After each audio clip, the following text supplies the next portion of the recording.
Naku po, ka-express, ano itong lumalabas na usap-usapan na nagsisimula na raw si Kai Sotto ng light practice at shooting? Totoo kaya ito mga ka-express? Marami ring mga analyst na nagsasabing mas malakas na Kai ang magbabalik after niya nalampasan ang kanyang injury, na siyang crucial ingredient sa tagumpay ng Gilas. Hindi kasi papayag si Coach Tim Cone na mabawi ang corona bilang gold medalist sa Asia. Pag-uusapan natin yan lahat dito at tutok lang kayo ka-express hanggang dulo. Kai Sotto mas lumalakas pa ngayon ayon sa mga sources. Pinalaki kasi ng maigi ni Kai ang kanyang katawan at napakalakas na raw nito. Isa na siyang immovable force. In fact, mas malaki pa siya ngayon kay Junmar Fajardo. Matakot na ang mga kalaban dahil sa pagpapalaki ng katawan ni Kai. Imagine, the whole time na injured siya, ay tinutukan niya ang pagpapalaki ng kanyang katawan and not to mention ang pagpapalakas ng kanyang tuhod, making sure na sa pagbalik niya, ay malampasan pa niya ang kanyang performance prior sa kanyang injury. Nasa horizon na ang pagbabalik ni Kai, kahit hindi man aminin ni Kai na malapit na ang kanyang pagbabalik, alam na nating lahat na sa October ang target nilang comeback. And no less than Coach Tim Cone na ang nagsabi, kaya wala tayong karapatang hindi maniwala. Totoong sa October na ang balik ni Kai. Barring any problems, sana ay makakalaro na siya sa November window, na kung saan makatapat kaagad ng Gilas ang New Zealand. Kailangan ni Coach Tim Cone si Kai dahil gusto niyang buuin ang Triple Towers ni Kai Sotto, AJ Edo at Junmar Fajardo. Naku po mga ka-express, hindi na mapigilan ang mga balita tungkol sa big comeback ni Kai. Sa kabila ng ilang buwan na pananahimik, injury updates at recovery news, ngayon ay tila unti-unti nang bumubukas ang pinto para sa pagbabalik ng ating 7-3 wonder at marami ang nagsasabi, lalo na mula sa mga reliable sources na nagsimula na raw si Kai ng light practice at shooting drills. Isang malinaw na indikasyon na malapit na talaga ang kanyang pagbabalik sa court. At hindi lang basta pagbabalik ha, dahil ayon sa mga analyst, si Kai raw ngayon ay hindi lang healed, mas malakas pa raw siya ngayon kaysa nung bago siya ma-injure.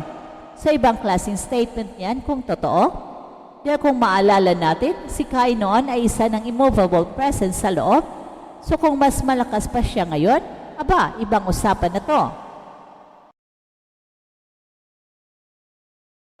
Well, alam nating lahat kung gaano kabigat ang epekto ng injury na dinanas ni Kai.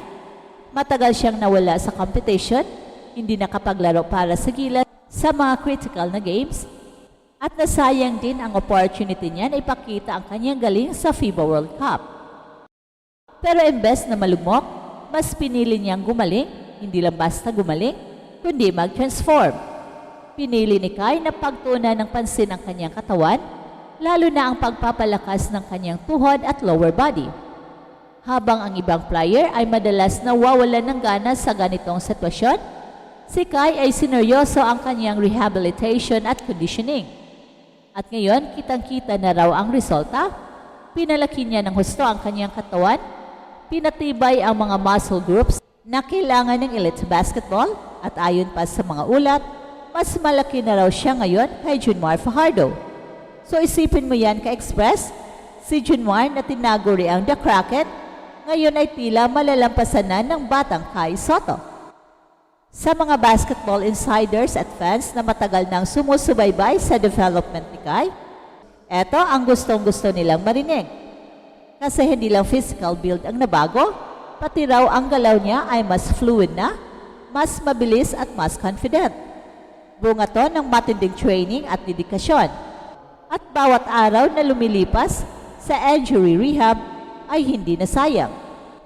Hindi na rin bumitaw sa pangarap niyang maging world-class player.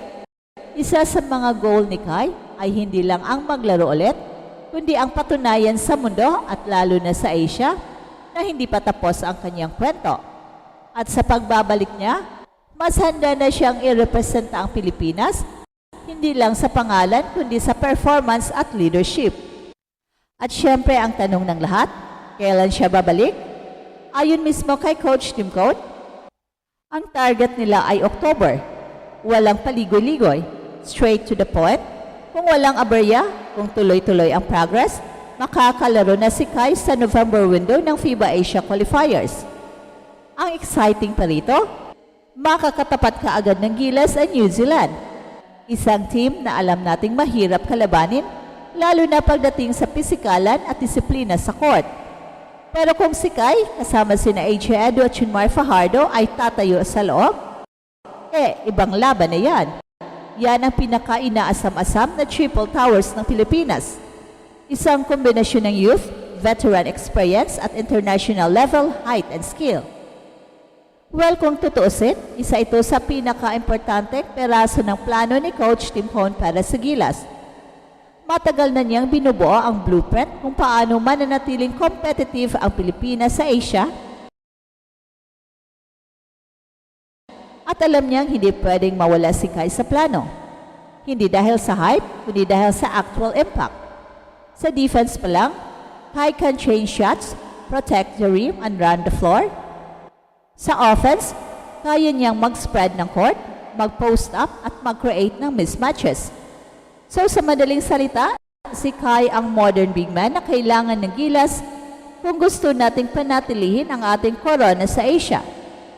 At hindi rin pwedeng baliwalain ang effect ni Kai sa moral ng buong team. Isa siyang inspirasyon, isang batang mula sa Pilipinas na umabot sa international basketball scene, naging bahagi ng NBA pathways, at ngayon ay handang i-representa ang bansa sa pinakamataas na antas.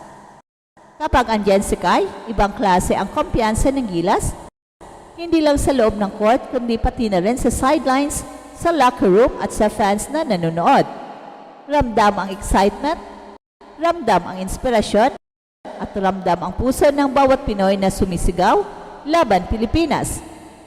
At para sa inyo mga ka-express, anong masasabi niyo sa pagbabalik ni Kai? Excited na ba kayo?